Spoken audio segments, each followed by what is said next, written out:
Hey, dude, this dog like stinks, man. Okay, groomer, do something about it, man. 5, 4, 3, 2, 1, 0. All engine running. Liftoff. We have a liftoff. Hey, all you pet stylists. You found the GroomPod. Welcome to our virtual salon. My name is Susy, and I'm your host. I'm a mobile groomer from Seattle, Washington, and anyone who knows me will tell you I love to talk, especially about my job. One of my favorite people to talk to is my friend and mentor and co-star of the show, Miss Barbara Berg. Hey, Susie, so glad to be here today to talk. Let's get going. Oh.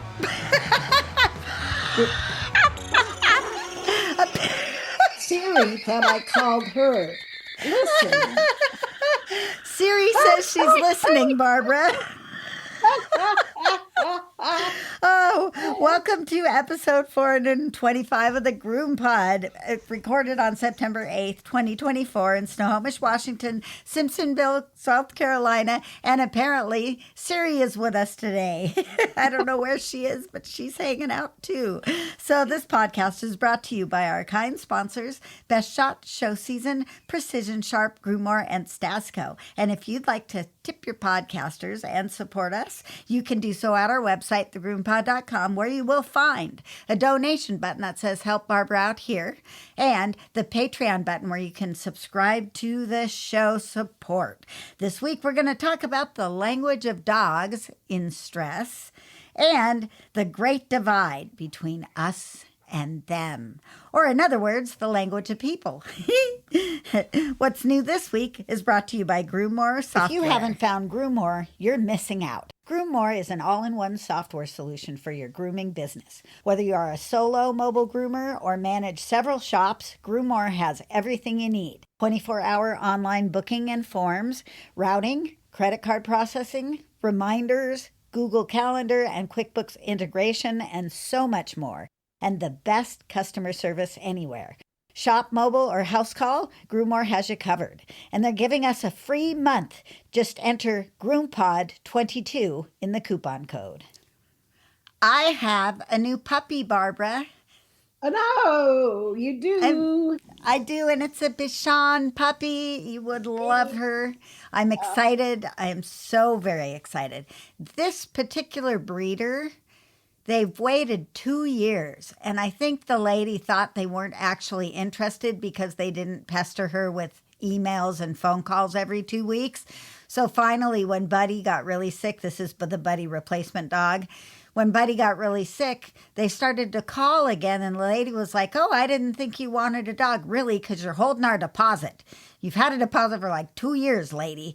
So anyway, it does look like from the pictures I sent you that the dog may be the runt, which I'm not overly happy about waiting 2 years to then get the runt, which has what looks like very straight knees.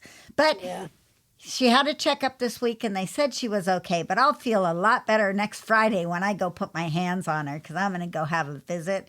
But that was the only excitement I had in my whole week, Barbara. It was just the most very normal, average grooming week ever.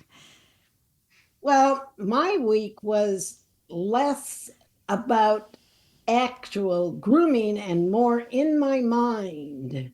My life is more in my mind, actually, right now. What I'm waiting for. That's one of the things that happens. And I'm fortunate that even though my body is broken down terribly, the old mind is still chugging away, a little bit weird at times, but you'll hear more about me, more from me about the mental side of things later in the broadcast.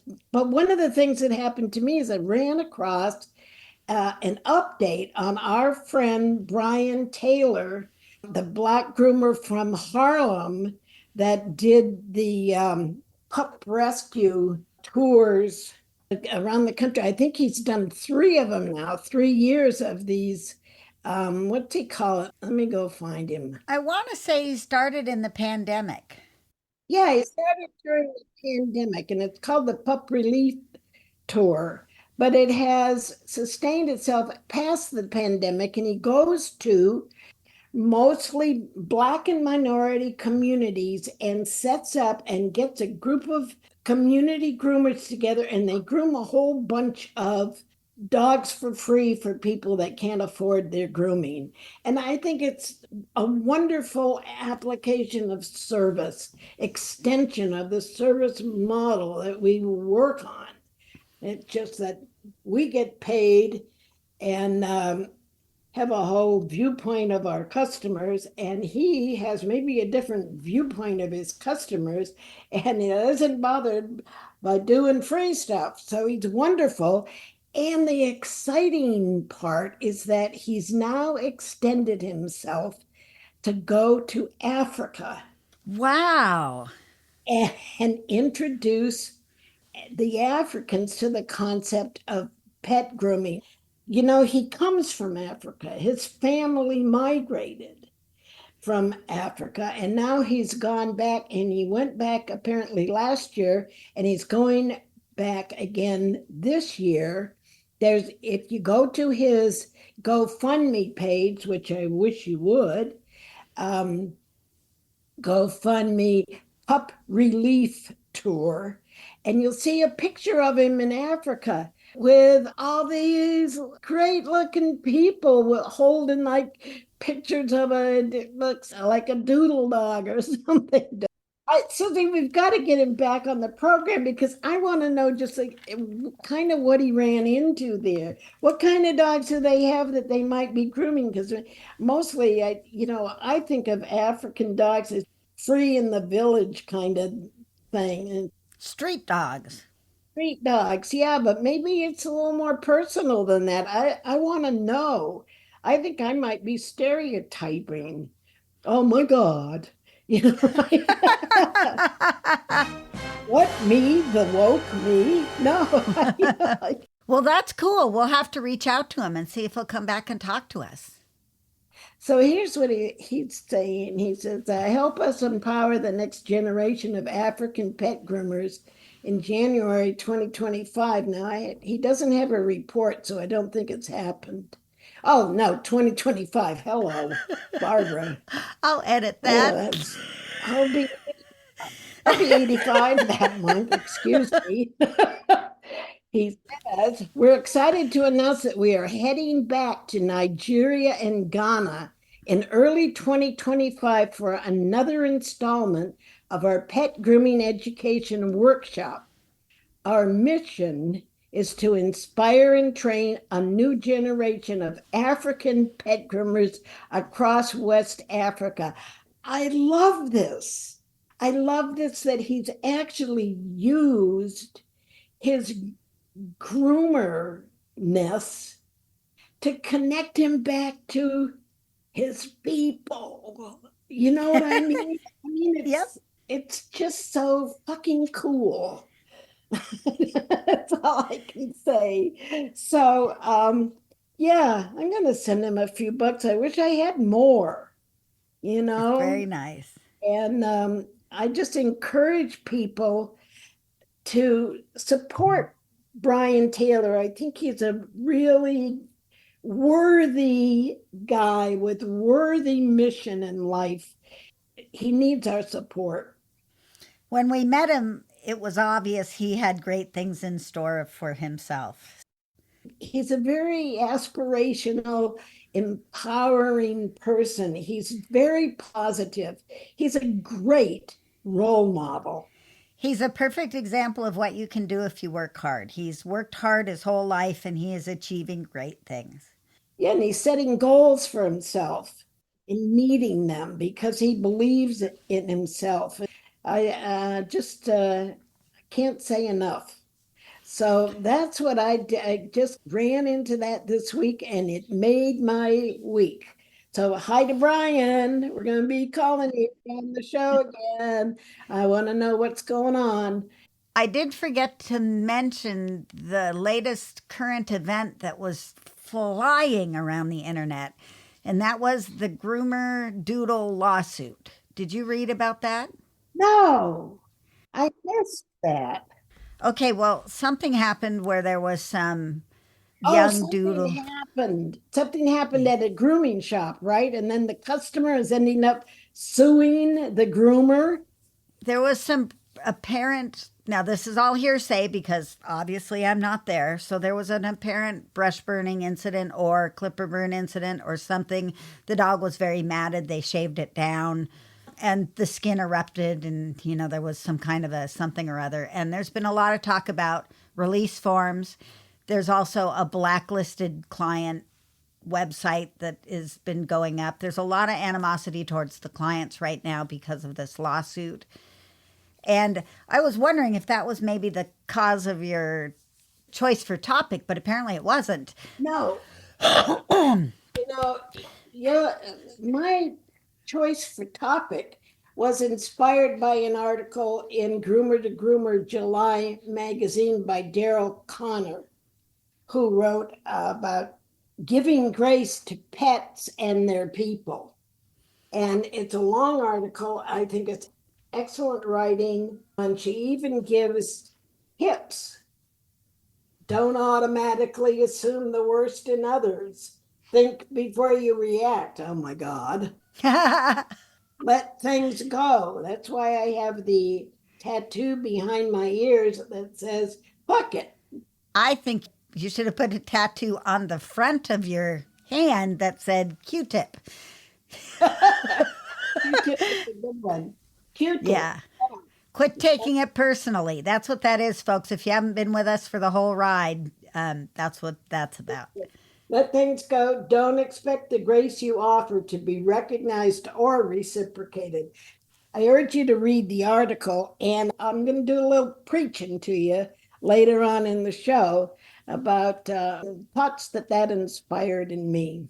Hey, let's take a break, and then we're going to go on to a topic that I realized as I was writing up would be kind of a good seminar for me to do. It's all about like dog body language, and I think I'm pretty naturally talented in being able to read dog body language, but I have a book to recommend for people if you're interested. But first, let's hear from our sponsors. Let me tell you about Best Shot's newest addition to the Ultramax Pro line. Ultramax Hair Hold is a flexible hairspray that can be layered on for a stronger hold. Ultramax Hair Hold spray is great, but my favorite new product is called the Max, and I won't groom without it. It's a fragrance-free ultra-concentrate conditioner and detangler. It reduces drying time and handles undercoat and tangles like magic. Just a few drops in the final rinse or spray it on and dry it in. Contact your favorite Best Shot distributor or learn more online at bestshotpet.com. Grooming success begins with Best Shot in your tub. Made from the best stuff on earth.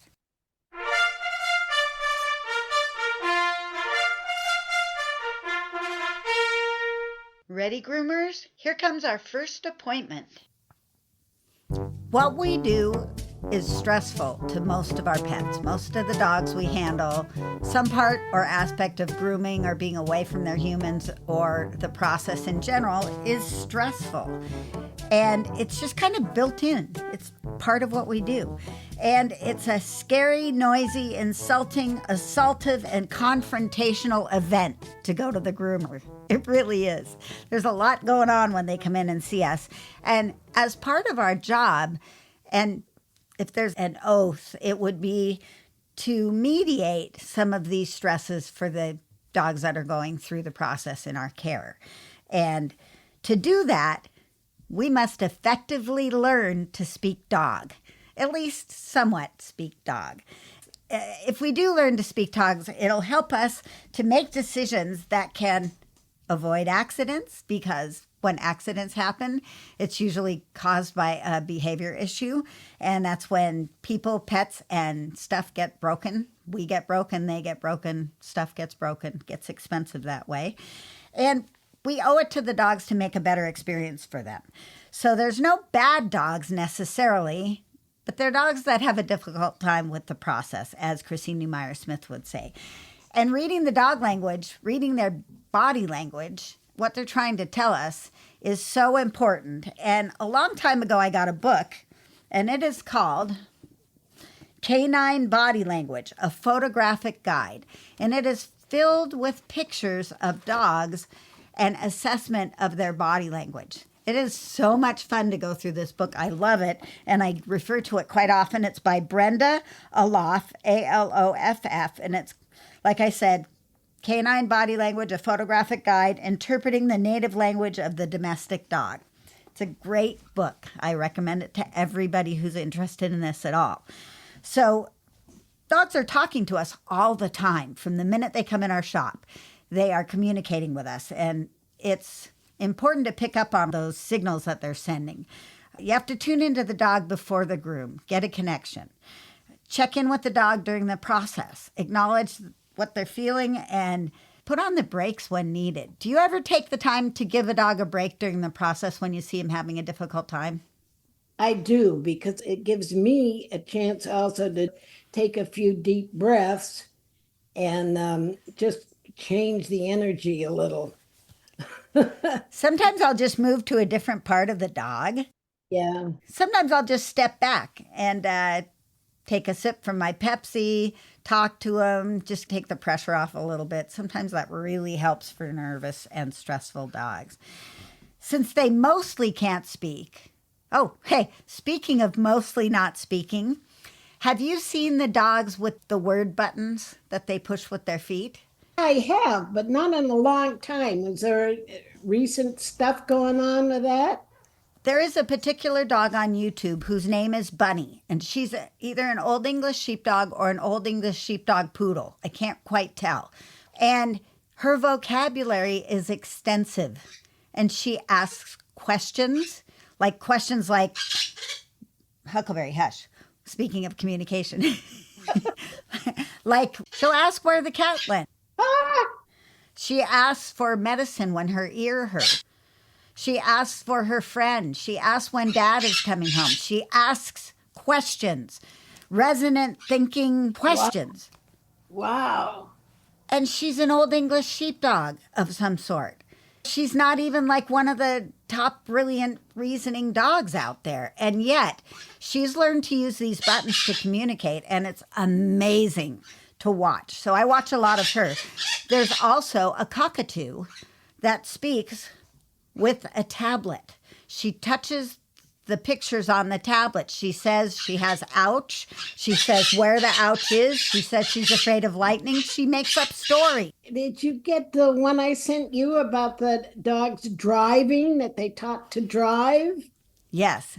You see them in the picture moving the shift handle. If they can do that, if they can talk with a tablet, if they can use buttons that say words and ask questions, we really need to be thoughtful about their experiences. Oh, here was the funny one. Bunny got groomed by someone. And she walks in and she walks straight over to the button and she says, "Mad!" Mad! And then she looped around and she says, "Bunny, mad!" It was so funny, but they have these opinions, and so far they haven't been able to share them, but now they're starting to be able to share them, so we really better take care of the way we treat these guys. Since they mostly can't speak, we need to become detectives. We have to be extra observant. We have to open our eyes and ears to everything that their body is trying to tell us and tune in with our empathy at the energy in the room and what's going on with the dogs. So the language of dog is communicated through their body and their behavior. So body position, orientation, avoidance, like turning away from you, that's a statement. That says they're under stress. They're not excited about what's going on. It's communication. You want to look for tension levels in the body and in the face, especially in the mouth area and the lips and the tail and the ears and all that. The eyes are really a good indicator of what's going on. Another thing is stillness or activity level. So like dogs that circle when they get nervous, we've all seen that. Do your dogs spin? No, they don't. Only if they're going to poop. Oh dear, yes. That's a whole different kind of spin. So there's two types of communications that the dogs do. One of them is the autonomic nervous system reactions or responses that happen when the animals are stressed. And the other ones are like deliberate communication. They're definitely trying to tell you something straight to your face, not just the body reacting, but them communicating. Sometimes they can show up at the same time, too. Like the nervous dog is then lifting a paw and turning away, and maybe even pawing at you, trying to communicate. And they're kind of mixed in there together. So some of the things that automatically happen are yawning, panting, and drooling. Yawning is a real nervous dog reaction. It's a dog that's stressed and uncomfortable with the situation. And sometimes they squint their little eyes. You're shaking your head. What? Well, because Lynn is asking me if I want tacos. Ooh, I do. This woman feeds me. No, but Susie does. Still recording. Panting, yawning, and drooling, and all kinds of stuff that happen right in the facial area. So the wider the eyes when the dog's yawning, like they can yawn and their eyes will squint down to nothing, or they can yawn and keep their eyes open. If their eyes are open, that's like the highest level of stress. If they squint their eyes, they're not quite as stressed, but it's like an automatic reaction. It's not something that they choose to do. Licking the lips or the tongue flick, that's another one. Just the real quick tongue flick, common. It's just like, yes, like Barbara's doing right there. We're a little stressed. Is that what Marco is doing when Lynn blows in his face and he goes, bleh, bleh, bleh, bleh. Probably either that or he But likes the feeling. But he also wags his tail and makes it sort of seems like it's a game. It could be a game for him. That's certainly a possibility. It could be a game and he could be totally buying into it, or he could be wagging his tail because he's annoyed. Sometimes dogs will do that too. Those can be confusing signals, I think. Do you know what spatulate tongue is? Not a clue. Okay. It's when the dog's tongue is extremely far extended, but held up a little bit, tension and supported, and it kind of curls up on the end, and then it's wide like a spade at the very top. I've got lots of pictures. You can find pictures on the internet of that. Spatulate tongue is a huge indicator of stress, and it's always stress. There's nothing else that causes that. The dog's tongue is like really long and panting like Buddy. Buddy's tongue was never in his mouth. It was constantly panting because he was under such high anxiety his whole life, the poor little guy. So spatulate tongue is something to look for. Now that I've mentioned it, look for it in the dogs you're working on and see if you see spatulate tongue, back off a little bit, maybe go a little bit slower, make it a little more comfortable. Because the whole idea is to have a calm, comfortable, and cooperative dog on the table. And if they're stressed, they're not calm. Definitely not. So, well, probably not. Probably not cooperative either. Flat ears, tension between the ears, tension in the eyebrows, all of those things, any stress up in the ear, eye, head area. The eyes are a big one. Normally, when you look at a dog's eyes, they're not completely dilated, but if they are, that's a sign of stress. Or you're in the dark, one or the other, completely dilated eyes. I'm sure you've heard the term whale eye. yeah. That's when you can see the white around the outside of the eye. That's super high stress. That's bad. And also could be fear. Fear, stress, they cause the same reaction. So this is a weird one, which I never thought of until I read it in this book that I was checking out. Scratching, sudden hair loss, or increased visible dander are all signs of stress. Do you think that's true? Well, scratching can have so many causes. I've been having a little bit of a thing going on with my little Maltese, the doggy pants that I'm putting on her so that she doesn't pee in the house. They're irritating her, and she will sit on the floor and her little back foot just goes 100 miles a minute. And 100 miles a minute. That's really fast. It's really fast. It's just like trembling and scratching at the same time. And so that tells me that she's itching a lot. And I think it is caused by the stress of the sensation that she's having from the itching. And I think they call that displacement behavior. It's like letting out the energy when they scratch, just to let the energy out of frustration of the situation or whatever. I think circling is that too. But ejecting hair and dander, is that even possible? I think that would be over long-term chronic stress. Okay. Long-term chronic stress might create hair loss and disruptive skin barrier function. Okay.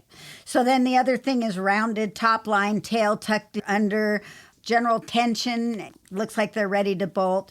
Now, fear causes a little bit different kind of a reaction. Stress is involved and all the stress things show up too.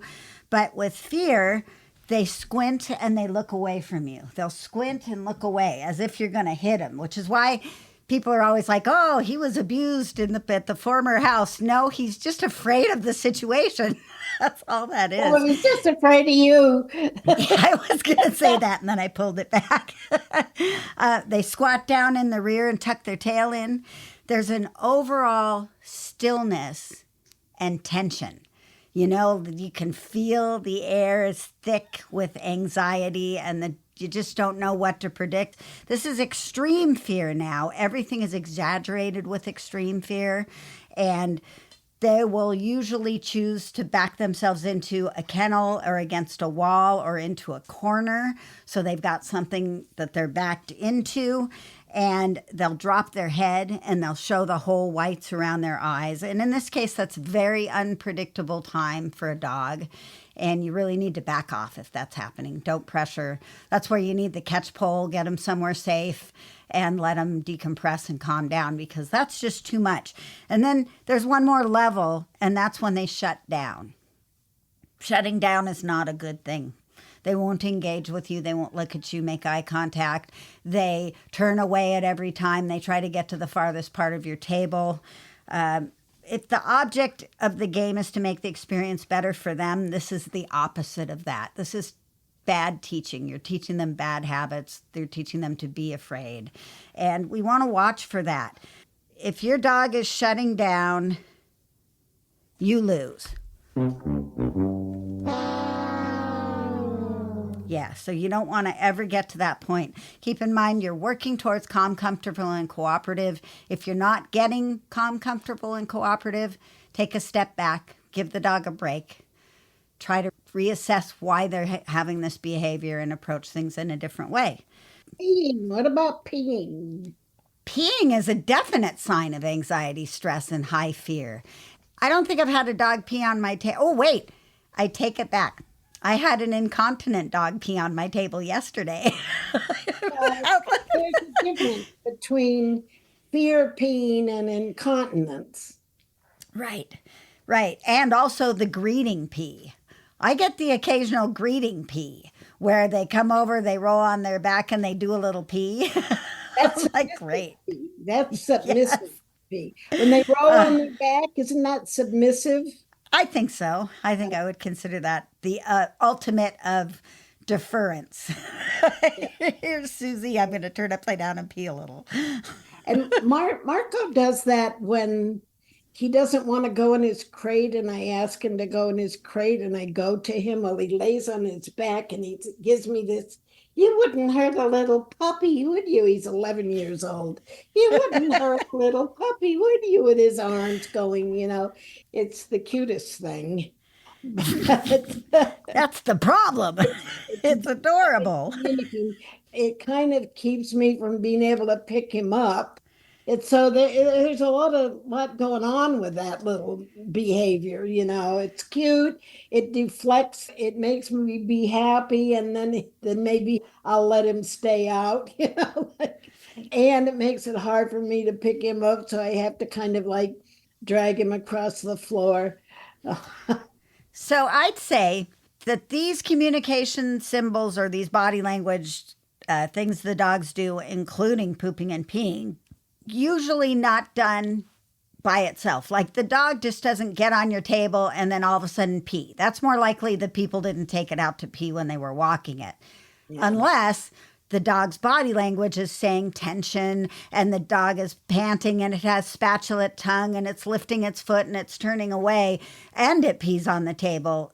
You're not reading the dog very well if that's the experience the dog is having. If it's a new dog, you just got to approach a little bit slower and maybe change the way it's working. But the bodily fluid thing, boy, that's a really high level of anxiety, in my opinion, other than the couple instances that we just talked about. One of the things that I try to do with dogs on my table, I try to break it up, not only just like move away from them, but put my step down and say, how are you doing? Yeah, I mean, I actually say that. Hey, how you doing? You check in. And I think they get it when you do that. Absolutely. It's super important. I think that we underestimate their intelligence. For example, I have a situation now where we often sit out in the living room in our recliner chairs. There's three of us and we're in recliners. And I've got the recliner couch. So I've got the couch beside me with my two dogs laying on the couch. And Marco lays on a pillow on the couch so that he can be higher than everybody and so that he can watch out for alerts. And because I've got this old person's problem called incontinence, I have to get up often and walk across the room and go to the toilet. And if I say potty break, they know that I'm going to come right back. And I can say potty break, you stay here, walk away.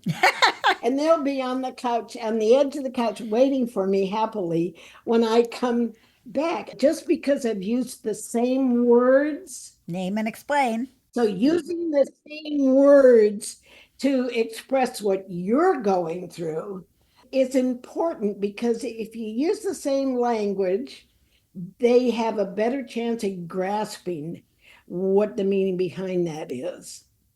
I use the term ready before I do anything on the dog. It's habit. I do it with the horse too. I always say ready and then give me your foot, and then I say snip and snip and snip.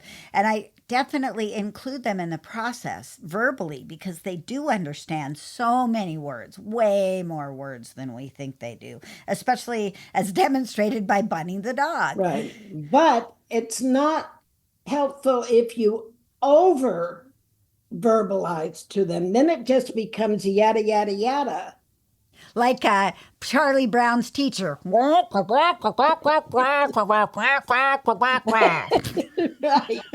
What was that? I have no idea.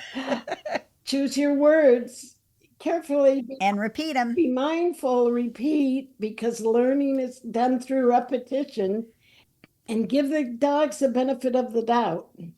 I have learned who walks their dogs and who automatically doesn't walk their dogs. I know that dogs like to pee before they get groomed because nobody tells them, hey, well, some people do. Some people say, hey, let's go potty before Susy gets here. But oftentimes they don't let them know, especially with the cats. Boy, I wish you could tell a cat, okay, the groomer's coming, pee now. Right. But they don't often do that, and the people don't think about it. It's not on the forefront of their mind. So sometimes I will put the dogs down and take a little walk before I take them into the trailer. But you guys who have shops, you don't really get to pick up on that. So be sensitive for the pee-pee dance. The pee-pee dance is also important body language.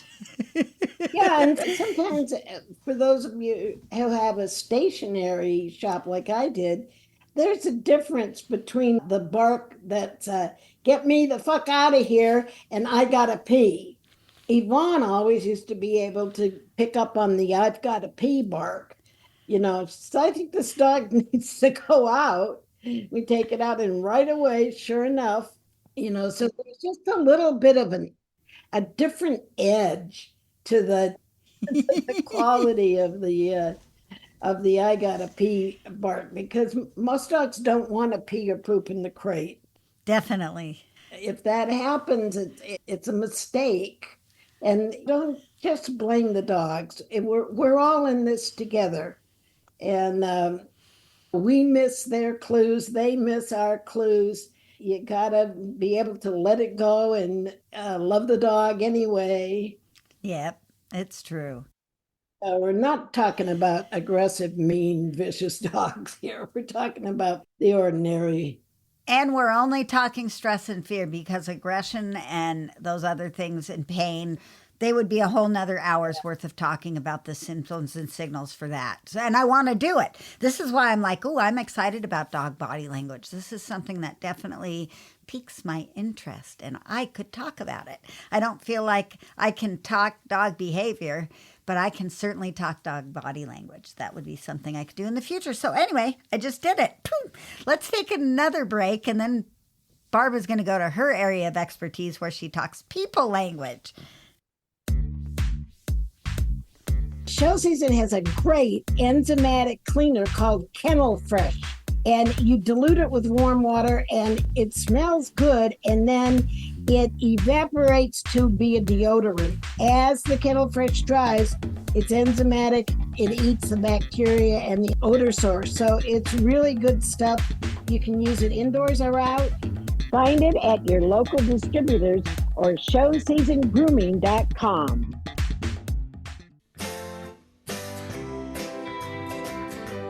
The GroomPod and Precision Sharp would like to invite you to check out the newest precise cut shear called Lynx. Its patented design features a thumb ring that slides the length of the handle for perfect ergonomic placement of your thumb.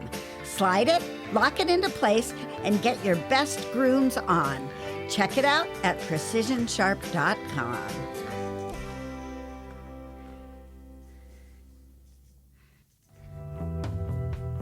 Groomers, take your seats. It's time for B-Bird's Classroom.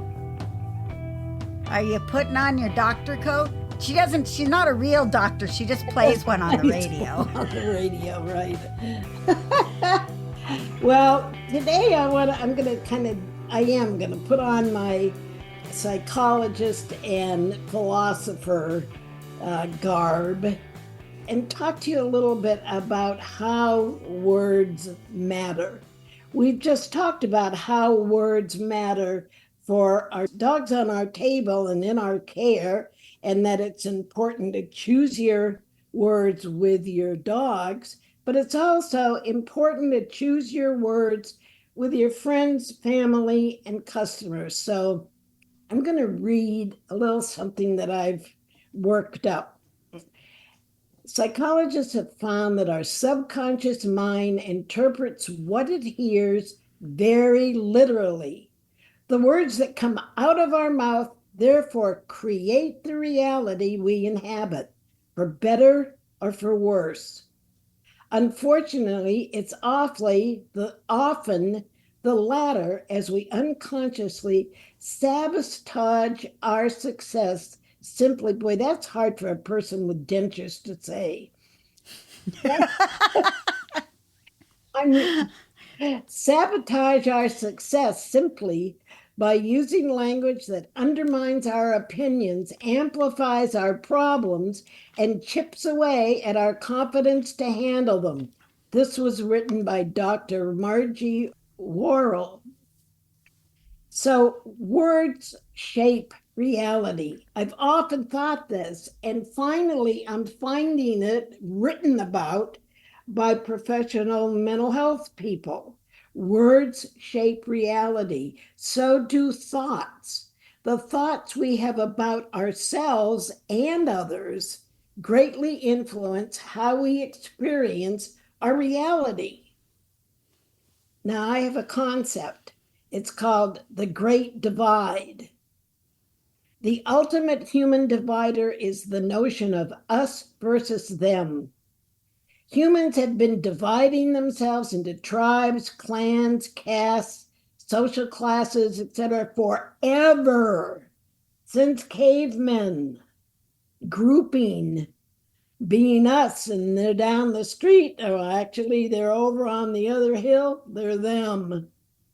It's a part of the DNA.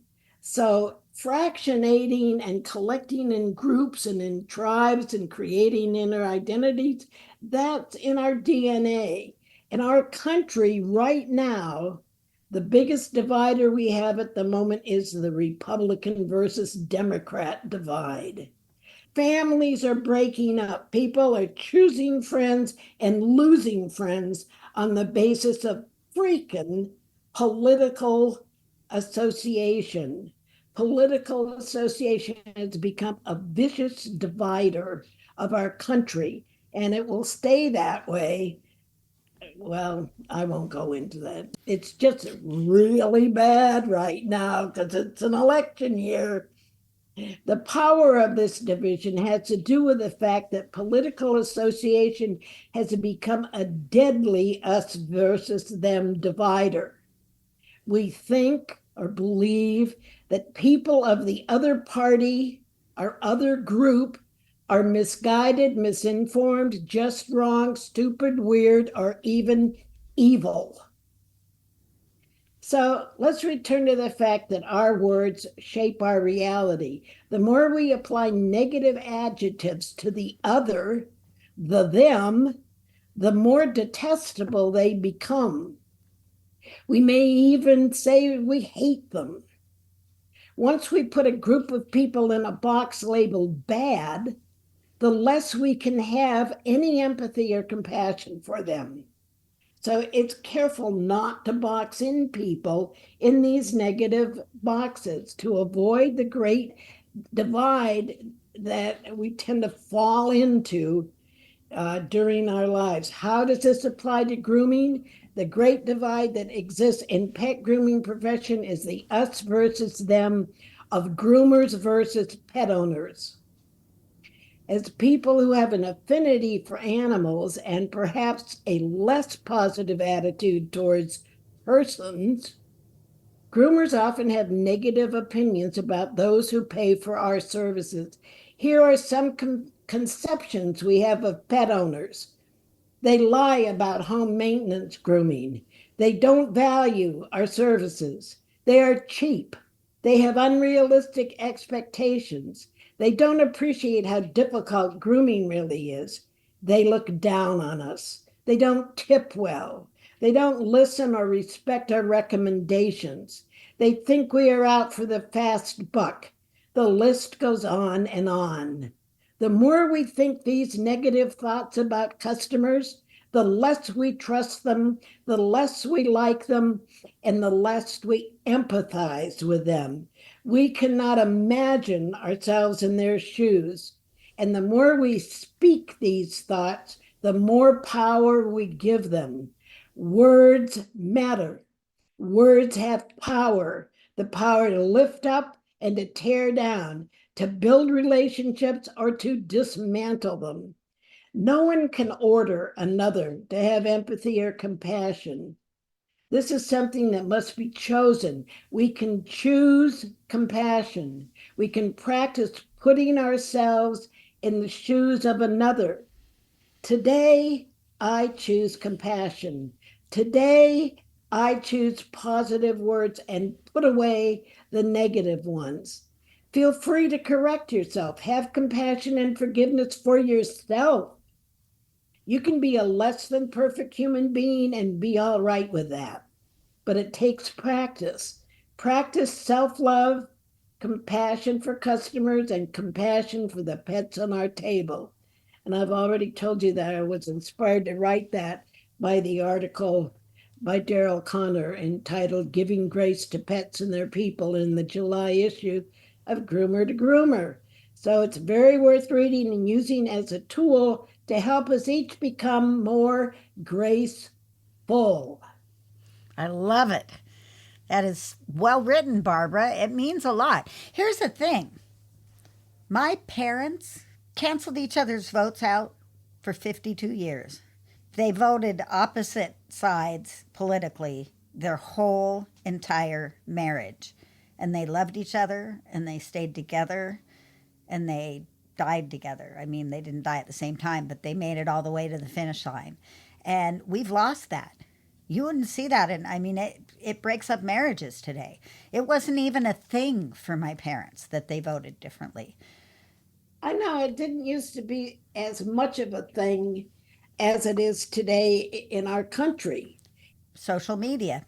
Yeah, it's social media and taking the guardrails off the language that we use. The more we allow ourselves to use bitter, violent, vulgar language, and here I am, the fuck it queen.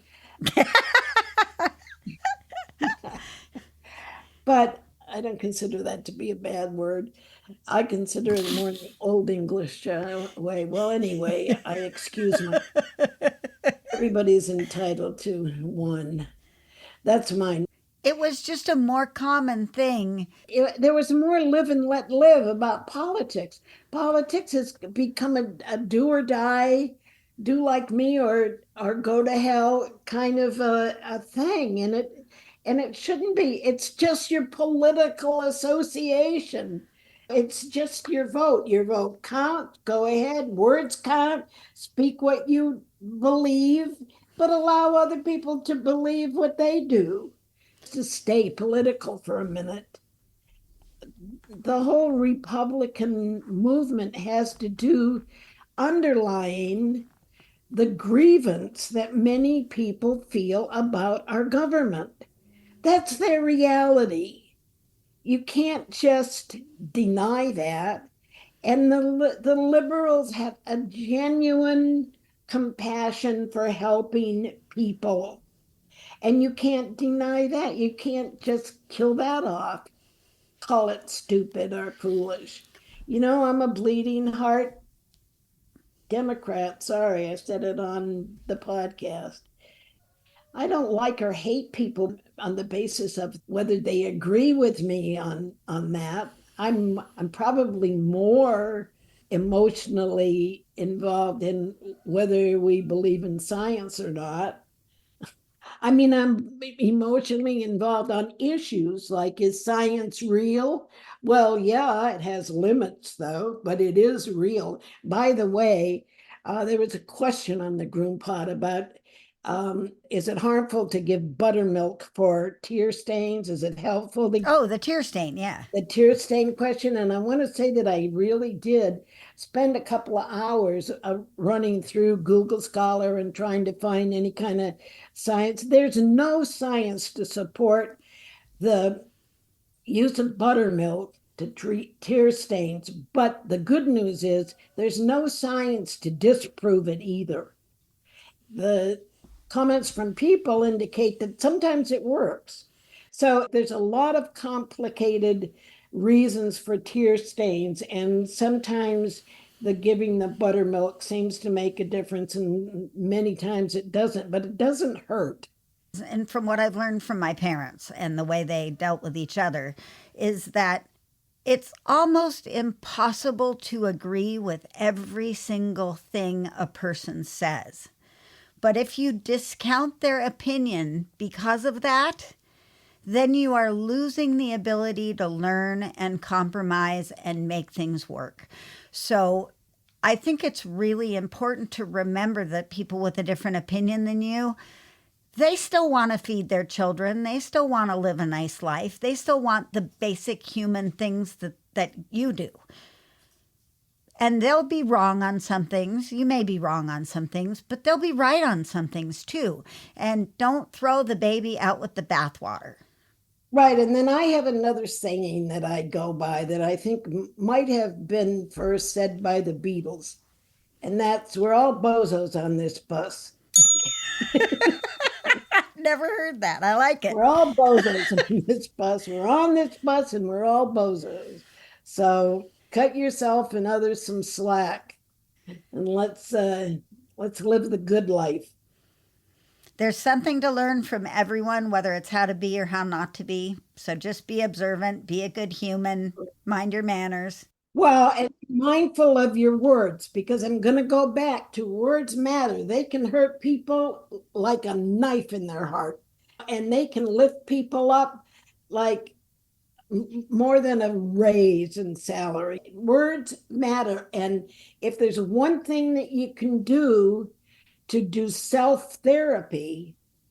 It's to pay attention and give a little introspection into the words that you're using and how you're using them, and be more mindful, more selective. Just watch yourself for a little while. A little self-reflection can lead to a little growth, and growth is a good thing. And on that note, let's call it a show, Barbara. Thanks for being here. Thanks for supporting our sponsors. Thanks for supporting the podcast. Again, thank you for nominating us for the Barkley Honors Award that we didn't win again, but it's all good. And happy grooming, everyone. See you next time on the GroomPod. Bye-bye now. And remember, we love you.